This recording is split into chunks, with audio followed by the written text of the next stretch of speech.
Welcome to Sweet Life Beat Life. We hope this video helps. In this video, I will show how to make pizza on your keyboard. Start by removing keycaps and cleaning the surface thoroughly to avoid damage. Use a thin baking tray that fits your keyboard and place heat-resistant parchment between electronics and dough.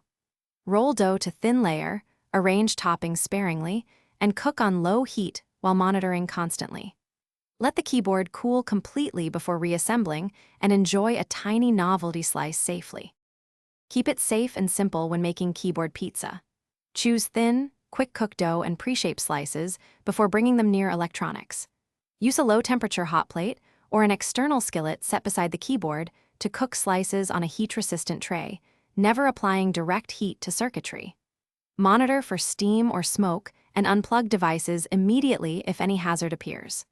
Finish with minimal toppings to prevent oils from soaking into the keyboard internals. If you are finding this helpful, please subscribe and like to support the channel.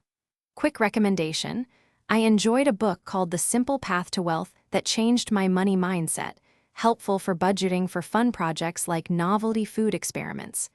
Check the description for the link and other deals if you want to grab a copy. Thanks for the support, it means a lot. Now let's get back to the video.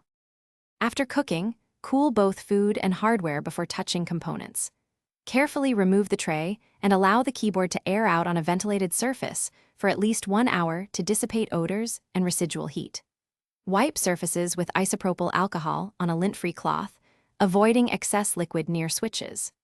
Reinstall keycaps once completely dry and perform a function check to ensure all keys register correctly before normal use again.